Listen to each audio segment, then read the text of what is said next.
मरहबा collection mall, readymade कपड़ों का भरपूर खजाना। Jeans pant, T shirt, cargo pant, night pant, बच्चे और बच्चियों के लिए अच्छे खूबसूरत और उम्दा ड्रेस। पता याद रखें, जमुर हाई स्कूल मेन रोड, जैतून हजीन मस्जिद के पास, मालदा चौक। आज बरोज इतवार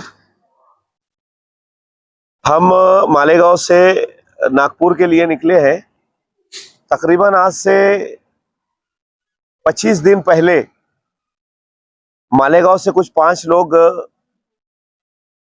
नागपुर हजरत ताजुद्दीन बाबा रहमतुल्लाह अलैह की दरगाह पर उर्स के लिए गए थे और उसमें से 5 लोगों में से एक बंदा उनसे मिसिंग हो गया था और तकरीबन 3 दिन के बाद उसकी डेड बॉडी मिली नागपुर से कुछ 20 से 25 किलोमीटर दूर के ऊपर। उसकी डेड बॉडी जिस वक्त तो मिली तो उनके घर वालों को उसका इल्म नहीं था। उनके घर वाले नागपुर में उसको ढूंढ रहे थे, उसके साथी जो थे वो नागपुर में ढूंढ रहे थे और उसकी डेड बॉडी नागपुर से 30 किलोमीटर दूर मिलने के बाद वहां के पुलिस स्टेशन वालों ने उसका पीएम वगैरह करवा कर और उसकी लाश को शमशान घाट के ऊपर मतलब अंदर शमशान भूमि के अंदर उसको दफना दिया था। अब दफनाने के बाद उनके भाई जो मालेगांव से गए, उन्होंने मतलब काफी उनको 2-3 दिन तक ढूंढा। ढूंढने के बाद एक पुलिस स्टेशन से उनको मालूम पड़ा कि यार एक बंदे की यहाँ पर लावारिस लाश मिली हुई थी 2-3 दिन पहले, लेकिन उसको दफना दिया गया। तो वो पुलिस स्टेशन में उसके फोटो वगैरह मौजूद थे। तो उनके भाई ने जिस वक्त तो उसका फोटो वगैरह देखा और उसके हाथ पे उसका नाम लिखा हुआ था तो वो पहचान गए कि यार ये मेरा भाई है। उसके बाद वो मालेगांव शहर में हम लोगों से, उनके भाई ने आकर वापस से मुलाकात की, यार हमारे भाई के साथ ऐसा ऐसा मामला हुआ था और उसको वहां पर शमशान में ले जाकर उसको मतलब गाड़ दिया गया था। वहां के पुलिस वालों ने उसको शमशान में गाड़ दिया था।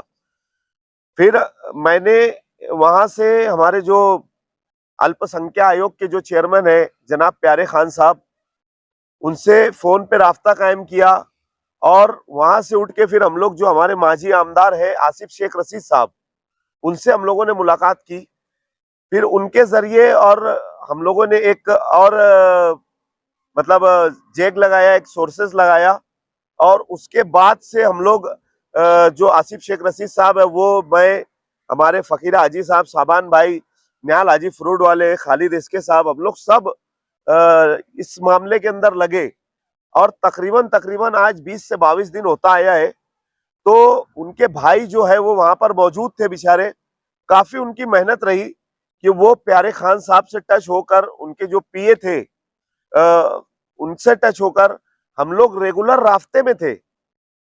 वो रास्ते के जरिए फिर उन लोगों ने पुलिस स्टेशन से हेल्प ली, पुलिस स्टेशन के बाद कलेक्टर साहब से हेल्प ली, कलेक्टर साहब के बाद कोर्ट के अंदर मामला गया तो कोर्ट ने उसका ऑर्डर किया और ऑर्डर करने के बाद कल के दिन उनके हाथ में ऑर्डर आया कि ठीक है, तुम इनकी डेड बॉडी निकाल कर तुम तुम्हारे कब्रिस्तान में इसको दफना सकते। तो वो ऑर्डर आने के बाद हम लोग मालेगांव से निकले। अब जाकर उनके भाई अकेले हैं वहां पर, उनके साथ मिलके हम लोग कब्रिस्तान से डेड बॉडी निकालेंगे, अपना शमशान से डेड बॉडी निकालेंगे और निकाल कर उसको कब्रिस्तान में वहां पर हजरत ताजुद्दीन बाबा रहमतुल्लाह अलैह की दरगाह के पास उसको दफनाएंगे। हम लोगों ने काफी मतलब उलमाए किराम से भी मालूमात ली तो उलमाए किराम ने बोले कि काफी दिन हो गया है, डेड बॉडी नहीं भी निकाले तो चलेगा, लेकिन उनकी जो वालदा थी, मरने वाले की जो माँ थी, उनका कहना था कि मेरी आखिरी ख्वाहिश यही है कि कुछ भी करो, मेरे बच्चे की लाश को शमशान से निकाल कर और कब्रिस्तान में दफना दो। बड़ी उन्होंने आजीजी के साथ हम लोगों से कहा और बहुत मिन्नतें समादत करने के बाद हम लोगों ने ये कदम उठाया और अल्हम्दुलिल्लाह सुम्मा अल्हम्दुलिल्लाह कल के दिन उसके ऊपर कामयाबी मिली। और कामयाबी मिलने के बाद आज हम लोग सुबह इतवार के दिन फजर के बाद निकले। अब नागपुर पहुंच के वो डेड बॉडी निकाल कर नागपुर पहुंचेंगे और पहुंच के वो डेड बॉडी निकाल कर और इंशाअल्लाह हम लोग उसको कब्रिस्तान में दफनाएंगे। शुक्रिया।